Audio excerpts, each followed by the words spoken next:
In this video, we talk about decision making. C# if structures allows a program to make a decision based on the truth and the falsity of some condition. If the condition is met, that is, if the condition is true, a statement in the body of the if structure executes. If the condition is not met, another statement, that is the false, the body does not execute, or another statement will be executed. The condition in if structures can be formed by using an inequality operators and relational operators. There are about 6 operators, if else operators in standard algebraic equation and relational operators in C#. Number 1. So I'm going to use comment stuff to do that now.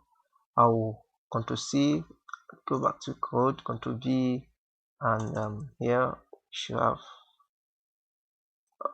end of there we go. Now the first one is the equal to sign. If you want to compare two statements, you use double equal to as against this. If you want to compare two things, like for instance, if you want to say is 5 equal to 6. So if you want to write this programmatically, if you use only if you use 1, that means you are trying to assign 6 to 5. If you use double equal to, you are comparing if 5 is equal to 6 is the same value, if 5 is the same as 6. Now the next one we'll talk about is the not equal to. The not equal to is you use exclamation mark and then equal to. That is, let's say something like x is not equal to y. I might, if for example x is not equal to rice is not equal to beans. Okay, so use your exclamation mark equal to, that's the meaning of it, it's not equal to beans. Next, we can say, let's use the relational operators like greater than and less than. That is, the meaning of this, that you can say 6, example, e.g. 6 is greater than 5. So this is how to write it. You can also use another operator called less than. That is, 5 or 4 is less than 10. Next, we can use greater than or equal to. That is, greater than or equal to. So I'll use greater than or equal to write it programmatically. You use greater than or equal to. For instance, you use e.g. 7 is greater than or equal to 5. That is, one condition must be met. If the mean of or, this condition will be met now, because 7 is greater than 5 but it's not equal to 5, and because of that or, this condition will be met. And the last but not the least is the less than or equal to. The less than or equal to can be 6 is less than or equal to 7. Now let's write some code to prove that. Here I want to compare. Let's do something here. Let's just hot this. Let's expand this and drag. I don't want to drag anything here. I want to copy here. Oops.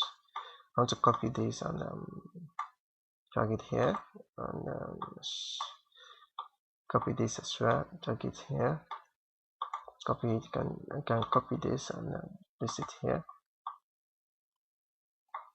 and change the label here. So I want to change. Let me bring this here. Okay. or I will use message box to display answer. So we call this decision making. Decision making. Decision making. Expand, and let's expand it a bit. So this is text box 1, text box 2. Let's change the programming name from text box 1 to number 1, or value 1, and then this value 2, value 2. Next, we'll double click this and go to button 1, click and change. Now what we want to do now is to write something like if the if statement. Now we are trying to test if 5, if 6, if the value of if what is here is greater than what is here. Now we use the word if. Before we do that, let's convert the values. Now we'll say integer value 1 as a container. Now we store value 1 dot test. We store value 1 dot, let's change this one to value 1. Come change this to value 2 tst so that you not mess with our code. Value 2 tst, okay, and then this one is value 1 tst. There we go. And go to our code behind. So we convert this to convert dot to integer. Let's call it integer 32 value 1 dot tst dot test. We are converting the test and not the container itself. That is the input. Integer 2 value 2 equals convert dot to integer, or int dot pass anyhow dot to integer 32 value 2 dot test, and press use your semicolon to halt that. The next thing is to do now is to compare the two values. Now if we now use the if statement to correct that. If value 2 value 1 is equal to, that is compared to value 2 begin and end, that is do something for me. Now we're going to write message box dot show. Then we'll tell our users that value 1 value 1 and value 2 are the same. There we go. If, let's write it again because we're dealing with if value 1, let me repeat the code again. Let me copy paste here to save time. If value 1 and value 2. Now if value 1 is less than value 2, execute this code for me. So I'll copy this, Control C, Control V. So value 1 is less than value 2. There we go. Okay.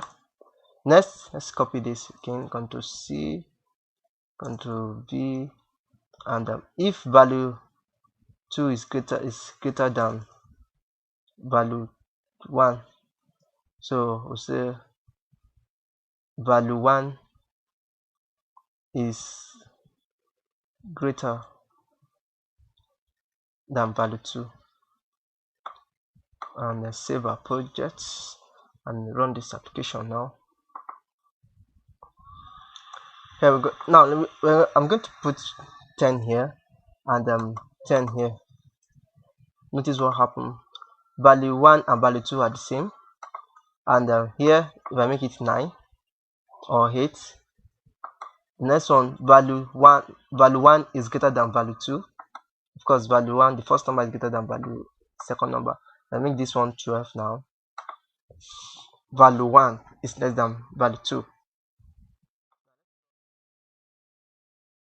I'm going to set up a breakpoint here.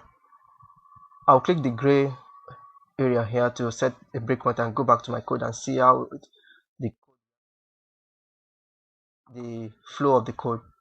I'll run my program again and press 10 by let's say 12 and click the decision making button. Now with this decision making button, we have value 1, value 2. I want to step through my code and see how it works. So I'll step into code and go to the next one. This will convert to value 1, which is 10. Then value 2 is still 0 by default, and is now 12. Now the condition will now be, is value 1 equals compare, is it equals value 2? The answer is false. So compiler will skip the whole process and jump to the next if statement. Let's check now. You see now, is value 1 less than value 2? The answer is yes. I didn't mean the value 1 is still greater than value 2. This will not, the condition will not be met until a certain condition is met. Let's step through the code, begin, and this will be displayed. And so if I click step into, step out, then value 1 is less than value 2. You can also use less than or equal to get it done. I'll shut down my code and save my project.